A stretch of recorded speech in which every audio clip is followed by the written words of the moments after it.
Assalamualaikum warahmatullahi wabarakatuh. Wilujeng wengi baraya jamaah ngacapruk semalam suntuk. Malam hari ini kita kedatangan narasumber yang luar biasa.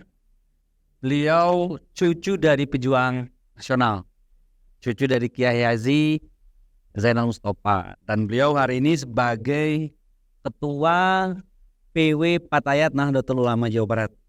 Oke. Teh Hirni. Teh, biar lebih diketahui oleh sahabat-sahabat Ansor ini ya, karena banyak kan kalau Ansor laki-laki. Bangga Teh diperkenalkan. Assalamualaikum warahmatullahi wabarakatuh. Saya Hirni Kifah Hazefa. Kalau di tanah kelahiran di Tasikmalaya ada juga yang manggilnya Neng Hine. Neng Ine. Itu dua orang yang sama. Iya. Ada Neng Ine, ada kalau di Bandung Teh Hirni. Kalau nyari Teh Hirni di Tasik nggak ada ya? Nggak.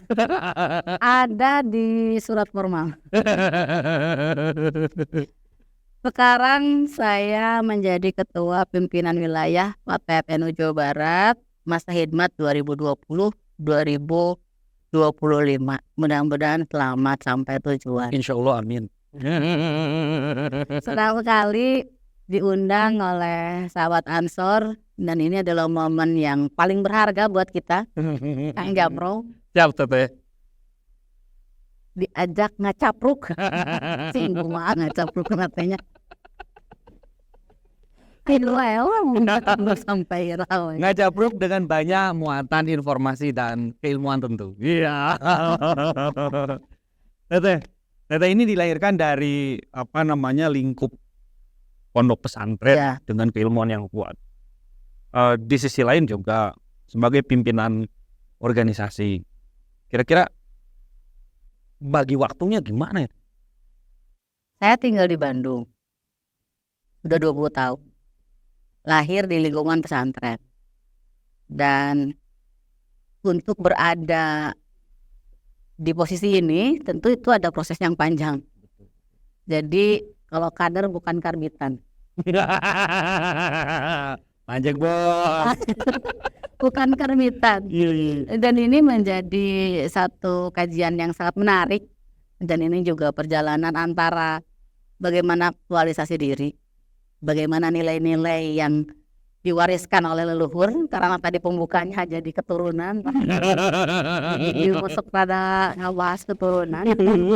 Sob isin. Nah, mungkin ini juga yang saya maknai dengan nama saya Hirni Kifah Hazefa. Ya, Hirni lahir bulan Juni kan. Oh, Hirni itu bulan Juni. Ya. Ya itu mah makna yang lain. Hazefa juga singkatan gitu ya. Hazefa singkatan Haji Zainal Mustafa. Kalau dulu waktu kecil saya nggak tahu itu maksud ayah saya itu apa gitu, nyirian dah gitu. Nyirian. Ternyata kalau hari ini sudah setua ini, saya sedikitnya bisa memaknai bahwa nama itu cukup berat. Cukup berat ada di akte kelahiran saya. Tentu hal ini harus saya maknai dengan makna yang harus berharga. Dan inilah yang tidak bisa lepas dari jiwa saya, baik itu pemikiran maupun langkah-langkah saya begitu. Teteh, ini perjalanan panjang bagi sosok seorang perempuan ini kan tidak mudah ya Teh. Dukungannya tentu dari berbagai faktor. Ya. Kemudian juga perjalanan panjang ini seperti tadi bukan sesuatu yang mudah. Ya. Kira-kira manis pahit perjalanan 20 tahun itu kira-kira gimana Teh? Nah, tadi kan belum saya jawab bagaimana mengatur waktu. Nah, saya tinggal di Bandung, lahir di lingkungan pesantren. Bagaimana saya tinggal di Bandung yang tidak bersentuhan lagi dengan melihat santri tiap hari begitu ya, seperti keluarga-keluarga saya di Tasik gitu. Saya tinggal di Bandung karena mengikuti suami. Itu pun satu keputusan yang besar. Betul. Saya memilih suami yang ngajak pergi. Iya. Yang dulu itu nggak kepikiran gitu ya. Sayang meninggalkan. Dulu saya mengabdi juga di pesantren. karena MI Sukahideng, ya. Kemudian SMP ke Hajat Mustofa Tasikmalaya di Sukamana, Madrasah Aliyah Negeri Sukamana, S1-nya di Universitas Siliwangi, keguruan karena lingkungan pesantren dan pendidikan. Jadilah guru. Nah, pernah jadi guru ya, semasa saya IPPNU, masih IPPNU dulu. Sudah karena mengabdi. saya ngajar dari tingkat B, udah ngajar honorer gitu ya. Jadi merasakan bagaimana sebagai guru honorer. Ya, kembang, kemping, kegiatan itu masih tersimpan saat ini. Itu. Jadi kalau nanti ada perjuangan yang saya harus berbicara tentang itu, ya saya nggak usah dikasih tahu, saya sudah merasakan ya, wahai guru honorer gitu ya. Kita sudah merasakan, saya punya catatan panjang tentang itu dan bagaimana kita bisa berkontribusi dalam hal itu gitu ya, dengan segala kapasitas yang ada saat ini. Kemudian saya meninggalkan lingkungan pesantren, tapi jiwa nyantri ya kudu ke bawah ke Bandung gitu. Nah, dengan bersentuhan pergaulan dan lain-lain, saya ke Bandung itu menjadi ibu rumah tangga. Nah, dari aktivis, terakhir saya menjadi ketua IPPNU Kabupaten Tasikmalaya sebelum dibagi. Nah, itu. Oh, sebelum ada kota kabupaten ya? Sebelum. Jadi kalau karir kaderisasi dari anggota ranting. Ikatan desa. Dari anggota ranting ya, desa. Sampai jadi ketua ranting. Menjadi anggota di PC, IPPNU. Kemudian menjadi wakil sekretaris. Jadi yang ini jadi ketua. Nah, terus saya organisasi kampus juga. Nah, jadi kan ini berbicara proses. Di kampus saya menjadi ketua himpunan mahasiswa jurusan bahasa Inggris, pendidikan bahasa Inggris. Waktu itu perempuannya baru ada. Kemudian tahun berikutnya saya menjadi ketua senat mahasiswa Fakultas Keguruan dan Ilmu Pendidikan (UNSIL). Itu juga baru perempuan. Jadi pelajaran. Ketua Patayat juga baru perempuan. Ya itu mah. Jadi artinya saya menjadi ketua Patayat organisasi perempuan, IPPN organisasi perempuan. Tapi saya ada proses bertumbuh dengan laki-laki. Gitu akan mewarnai kiprah saya hari ini. Dan bagaimana saya membangun relasi dengan Anda, sahabatku. Berat. Istri-istri kita Patayat semua. Bagaimana fenomena sekarang kalau kegiatan Patayat diantar Ansor? Saya cerita sedikit. Jadi kemarin itu pelantikan Patayat Cianjur. Istri saya sangat Patayat. Oh ya? Yang dilantik istri saya. Yang jadi panitia istri saya, yang ngomong anak dan driver dan lain sebagainya saya. Jadi hari ini tuh konsep besar dari hubungan keluarga kita. Baik dalam keluarga di rumah tangga sendiri maupun keluarga besar Nahdlatul Ulama. Saya akan merunut itu. Bagaimana pemikiran saya tentang membangun hubungan berelasi keluarga di rumah untuk Patayatnya dan keluarga besar Nahdlatul Ulama seperti hari ini, gitu ya.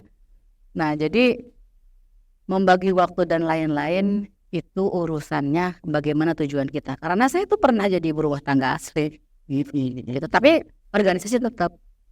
Nah, Teteh, di puncak karir sebagai ketua Patayat Jawa Barat, ini kan pandangan orang ini sangat terhadap Teteh sangat luar biasa kan itu ya. Keren, hebat, top kan itu. Nah, kira-kira bagaimana Teteh menularkan semangat tadi, membangun motivasi terhadap sahabat-sahabat Patayat? Ini kita harus punya sistem menurut saya. Saya 2008 ya diajak ke PW Patayat Jawa Barat sama Ida. Teh Hajah Neng Ida Nurhalidah itu putrinya Kiai Haji Ilyas Muhammad Ilyas Ruhiyat, pesantren Cipasung. Saya punya hubungan kekeluargaan karena istrinya Pak Kiai Ilyas itu adalah kakak ibu saya. Kalau di Sukamana itu dari ayah saya adalah putranya Kiai Haji Zainal Mustafa. Dan saat itu perjuangan mereka berdua, Kiai Haji Ruhiyat dengan Kiai Haji Zainal Mustafa, itu adalah dua sejoli di perjuangan itu. Yang akhirnya Kiai Haji Mustafa itu berperang melawan Jepang. kira-kira adakah unsur itu di dalam darah saya begitu saat ini. Nah, bagaimana membangun Fatayat hari ini? Saya mengamati dari 2008. Dari 2008 menjadi anggota bidang Litbang. Kemudian 2013 pernah ada di dalam satu momen suksesi kepemimpinan pimpinan wilayah saat itu. Terus saya bergabung juga, masih ada di situ sebagai koordinator Litbang. Dan tahun 2020 tiba-tiba tanpa kata-kata tanpa saya berhubungan dengan Anda. Itu luar biasa buat saya. Jadi proses itu sangat panjang. Itu proses pendewasaan kita di Fatayat gitu ya. Bagaimana semangat ini harus dimiliki oleh sendiri, belum tentu kita bisa menyemangati orang lain kalau kita sendiri tidak punya internalisasi semangat itu. Jadi saya bicara tentang spirit di Fatayat itu, ya menurut saya sih semuanya ya. Kita itu punya modal besar, internal spirit, dalam membangun organisasi. Di awal kepengurusan kami 2020 dalam kondisi pergantian pengurus yang sebetulnya tidak biasa kan, kondisinya itu ada fakta gitu ya. Bagaimana kita mengarungi kondisi organisasi dalam keadaan seperti itu? Apa yang dilakukan pertama kali? Ya kita menyatukan internal spirit itu. Ya, ketika kita punya internal spirit oleh diri sendiri sudah terinternalisasi sebanyak berapa periode di situ, itulah yang membuat saya tidak terlalu sulit untuk bagaimana visi saya menggerakkan Fatayat NU Jawa Barat. Hal-hal yang belum bisa dilakukan sebelum-sebelumnya karena menurut saya banyak faktor untuk mendukung itu, termasuk internal spirit itu. Pertama, saya membangun kesadaran. Untuk apa berada di sini? Mau ngapain? Termasuk nantinya dari internal spirit ini masuk ke ranah manajemen organisasi yang konon kabarnya manajemen di kita itu keren. Enggak seperti apa? Iya. Tolak ukurnya apa? Nah, saya tidak mau pantangan buat saya ketika Fatayat NU di Jawa Barat itu tidak seperti di Jawa Timur. Aduh, aku gak mau tuh, gak mau dibilang begitu. Hari ini ya Fatayat NU Jawa Barat berapa jauh dengan Jawa Timur dari sisi kuantitas. Kuantitas ya. Ngomong dulu kuantitas, karena orang melihat itu. Nah, kemudian dari sisi kualitas tolak ukurnya. Ketika Fatayat NU Jawa Barat di dalam 1 tahun mampu menembus konsorsium global. Ada satu program selama 5 tahun. Artinya meskipun kita tidak mendapatkan belum rezekinya kemarin, pendekatan-pendekatan lain, apakah pendekatan politis, melalui hibah dan lain-lain, kan nggak perlu nangis di pojok. Iya. Kita kan harus kreatif selama itu dengan berpihak kepada kita, Betul. sambil mempersiapkan amunisi. Kalau dulu Mas Kiai Haji Zainal Mustafa ngelawan penjajah, tembak doang matiin. Kalau ngelawan beliau tembak juga nggak teh? Lawan tembak, wah. Iya. Oke teh, itu tadi dari perjalanan panjang dan spirit. Nah kemudian kira-kira goals mimpin Pak itu apa teh? Ya, di saat pelantikan saya menyebutkan bahwa Fatayat NU ini harus menjadi organisasi yang magnetis Bagi semua orang. ya, bagi siapapun, Termasuk para ansor yang istri Fatayat. Iya. mana mungkin Anda tertarik dengan sendirinya tanpa Fatayatnya dilakukan apa-apa. Berat kan, tidak ujug-ujug begitu ya enggak? Iya. Sampai akhirnya tidak bisa bilang tidak. Kita bekali para Fatayat itu dalam hal semuanya. Jadi capacity building kita kuatkan. Karena kita punya wadah besar dan SDM harus mumpuni di sana untuk mengelola wadah yang besar. Jangan sampai wadahnya besar, wadahnya keren, SDM yang ngisinya tidak bisa mengelola. Jadi tinggallah cerita gitu. Kita ini besar berapa? Nggak tahu. Ya saya nggak mau begitu. Sehingga ini harus ada tolak ukurnya magnet itu seperti apa. Kan kalau magnet itu diem ya. Dengan diemnya aja banyak yang nyamperin. Iya. Gitu kan. Artinya lebih cenderung buat program yang menarik sehingga orang menjadi tertarik kan gitu. Kita meningkatkan kapasitas diri dulu. Itu yang jadi benda belum punya magnetnya. Ya udah diem, nggak ada yang tertarik meskipun bagus. Nggak bisa bilang aku ini bagus loh. Nah, tapi dengan kita meningkatkan kapasitas diri, apakah itu SDM-nya, apakah itu manajemen organisasinya, apakah itu dengan karyanya gitu ya. Inilah yang akan menjadi magnetnya. Kan kalau gini, saya punya barang bagus loh, mana? Masih ada di otak, masih ada di pikiran, kan gak bisa. Enggak. Baru kepikiran. Iya. Tapi ketika kita membuat sesuatu tanpa dia bilang, aku punya ini loh, orangnya taunya di media lain. Misalnya, Fatayat TNI Jawa Barat di awal kepengurusan kita ada penjajian kerjasama dengan BNPTRI. Nah, yang memberitakannya bukan Fatayat karena saat itu belum setes secara media. Iya. Karena di awal itu, tapi BNPTRI-nya gitu. Nah, kemudian dengan yang lainnya juga begitu. Itulah yang kami maksud dengan magnetis. Kita membuat magnet untuk diri sendiri dulu. Karena untuk menarik perhatian orang lain itu, pihak-pihak lain itu, ya kitanya harus benar dulu menurut saya. Dan jangan baru direncanakan. Tapi kalau sudah jadi, ternyata Fatayat TNI Jawa Barat itu mengawal RAN-PR, Rencana Aksi Nasional Penanggulangan Ekstremisme, menjadi RADPE, Rencana Aksi Daerah Penanggulangan Ekstremisme. Itu bersama Kesbangpol Jawa Barat. Peran kita bukan yang bawa proposal, saudara-saudara. Itu juga membangun branding kita bahwa kalau kita bermitra ya sejajar lah. Betul. Ini yang punya gagasan dan punya konsep. Iya, bukan yang kita itu ini dong, please, nggak begitu. Kita punya ini, Anda punya apa? Kan? Kita punya yang Anda butuhkan. Dan kalaupun Anda punya yang kita butuhkan, ya itu udah fair. Itu jalan bareng, itu namanya kolaborasi. Iya. Kerja kolaborasi. Apakah saya selamanya berada di sana? Tidak.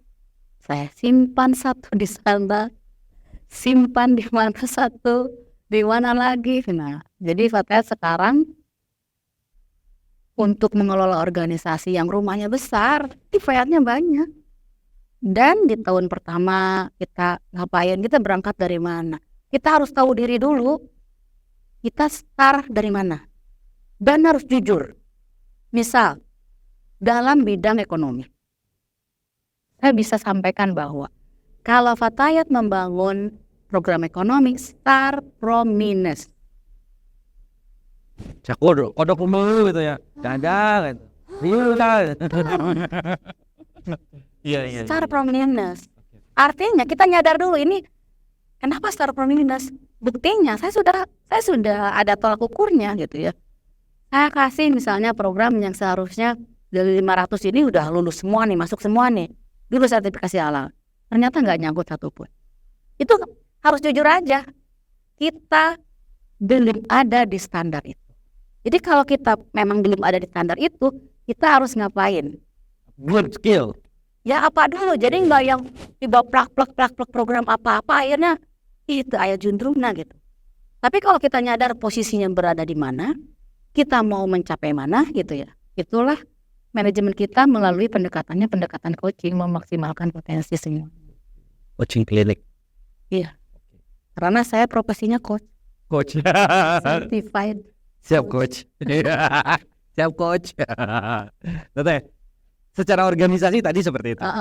Untuk kendala ini banyak. Nah, dari sisi person pengurus partai baik yang ada di Jawa Barat atau di kabupaten kota, bahkan Ranting, kira-kira kendalanya apa? Nih, ini akan berangkat nih. Awas ini. Karena berbicara fatayat itu harusnya tidak lepas dari berbicara ansor. Mengapa demikian? Di unsur daiyah nih, tadi kan dari ekonomi kondisinya seperti itu. Jadi kalau ada ansor yang mau membantu, bantulah istrinya. Membantu istrinya artinya membantu fatayat. Nah, Masuk barang. dalam unsur daiyah nih. Ini kampanye gratis.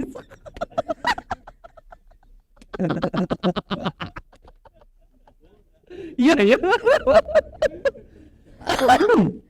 Jadi dari unsur daiyah, cita-cita kita kan fenomenanya gini.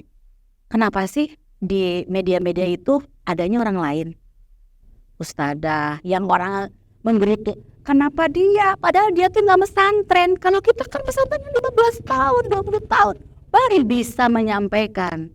Sedangkan sahabat-sahabatku tercinta, istri-istri indah yang berada di pesantren dikekepan terus. Tidak boleh keluar, tidak boleh dakwah keluar. Jadi saya minta kepada para ibu nyai yang notabene adalah istri-istrinya para kiainya ansor, saya minta nih dari sebulan 1 menit aja buat fatayat.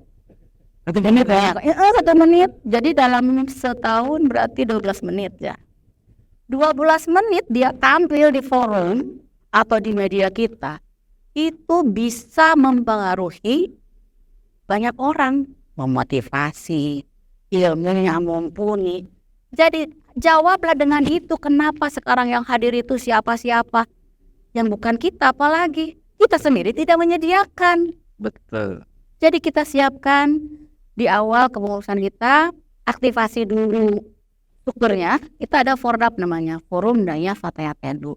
Kita tingkatkan kapasitas dirinya sampai ke dakwah digitalnya dan tim teknisnya. Cita-cita kita ada Fatayat Edu yang mengisi di media-media TV nasional. Dan hari ini sudah tercapai di iNews TV. Gitu. Itu kan kalau tiba-tiba ada kesempatan, tapi kita nggak nyiapin diri, siapa yang layak? Nggak apa namanya, stoknya tidak terdetek kalau tidak diprogram. Makanya masa artis ada manajernya, daiyah nggak ada manajernya.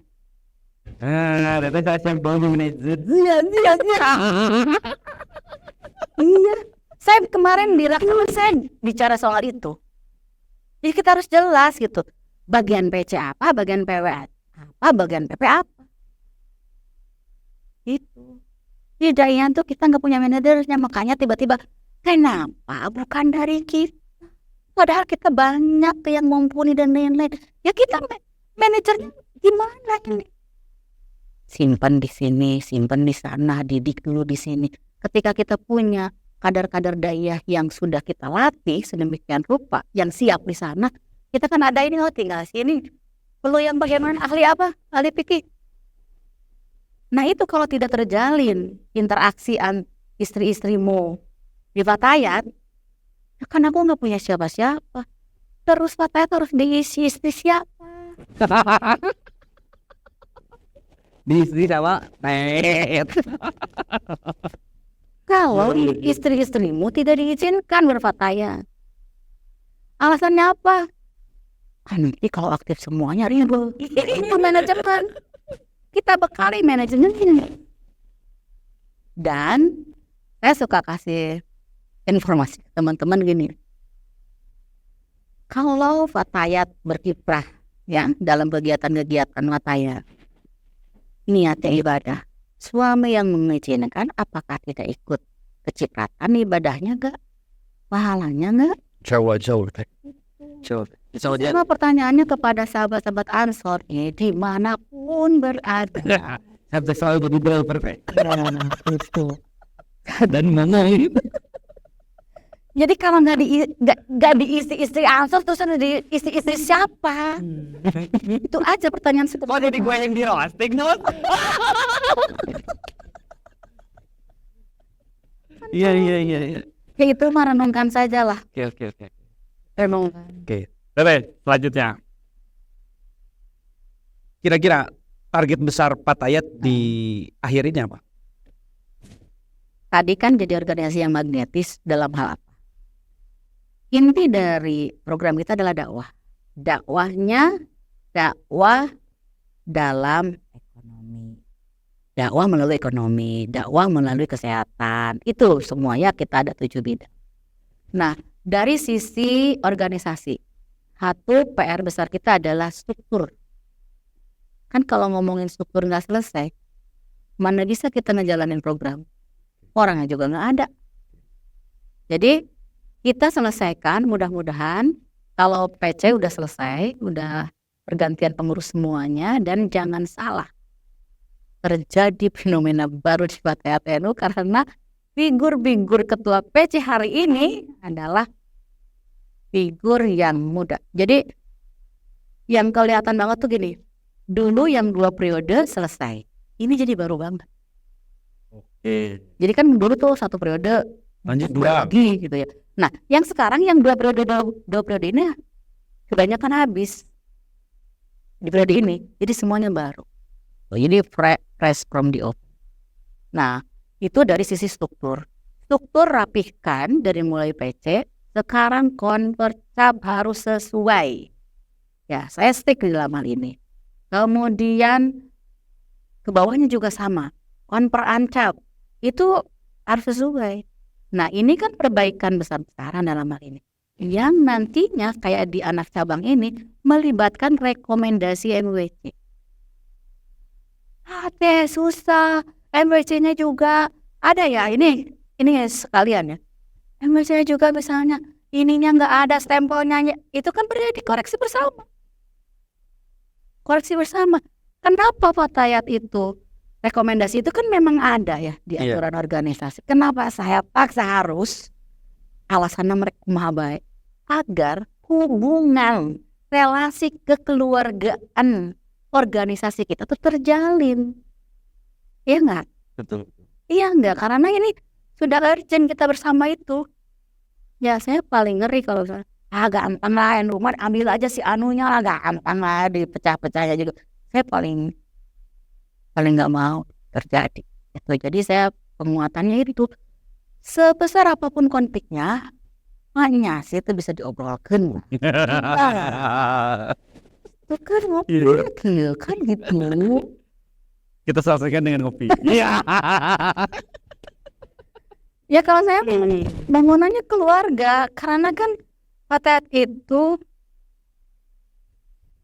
unsur Banom yang punya anak remaja, melahirkan generasinya ada balita. Kang, anaknya usia berapa?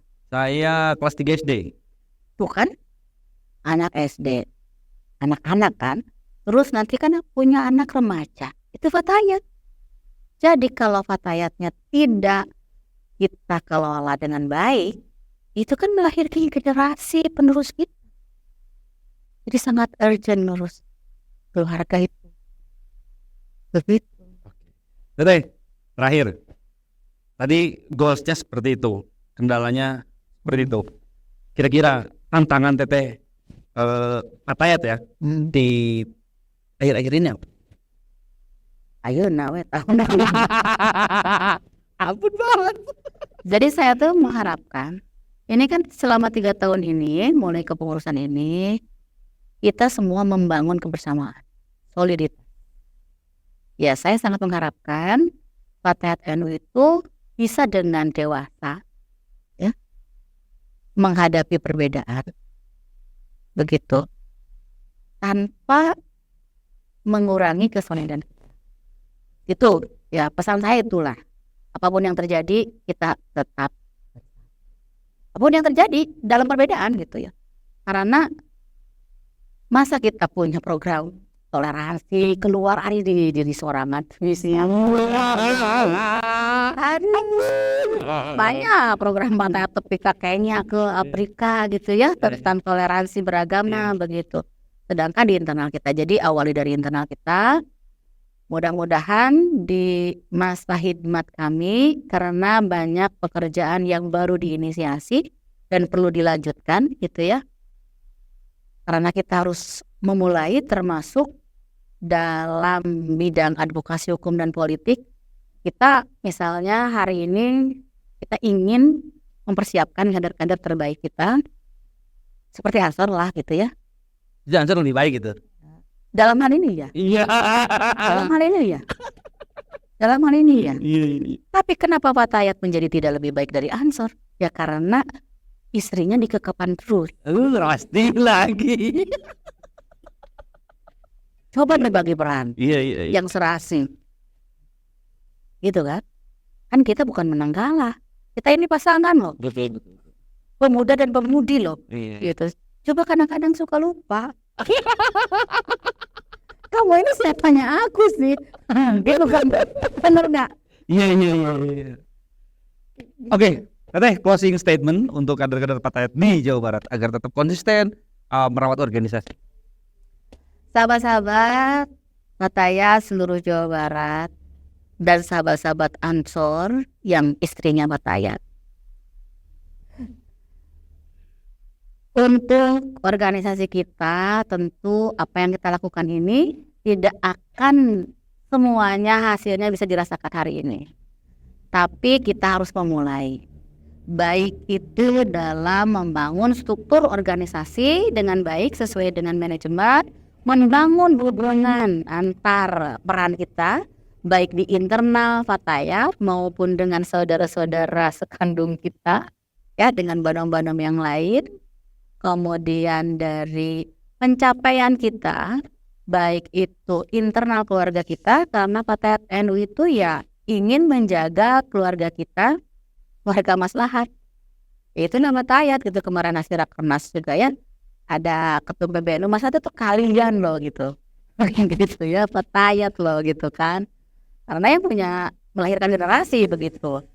Jadi Fatayat harus berperan serta menjaga baik itu harmonisnya dengan berbagai faktor ya. Tentu dengan berelasi yang baik dengan pasangan, saudara-saudaraku, ya sahabat Ansor, kemudian dengan orang tua, dengan ibunda muslimat, dengan Ibnu, PNU dan semuanya. Di keluarga besar kita membangun relasi yang lebih baik. Kemudian lakukan intensitas pertemuan karena dengan kita sering bertemu kita sama-sama tahu apa yang ada di dalam diri kita masing-masing sehingga kalau ada yang perlu dibantu kita bisa saling bantu secara otomatis tanpa diminta. Kemudian kalau partisipasi Fatayat NU dalam segala bidang. Ya, hari ini Fatayat NU alhamdulillah kalau misalnya di tingkat pusat sudah berada di kantong-kantong posisi strategis ya dalam membangun kehidupan berbangsa, bernegara, beragama, berbangsa dan bernegara. Mudah-mudahan Jawa Barat juga bisa mengikuti dan hari ini kita sudah mulai ya minimal daftar heula lah gitu. Ya. Nah, selanjutnya bagaimana kita bermitra dengan yang lain. Nah, ini harus membuka jaringan tentu sesuai kapasitas kita. Kapasitas kita tahu mana yang wajib, mana yang harus kita taati, mana yang bisa inovasi. Begitu. Terima kasih kepada sahabat Ketua PW Ansor ya, Kang Haji Deni. Dan ini berkat perbincangan beliau di Makkah. Perbincangan tanpa kata namun arti. Ya. Sudah. Iya.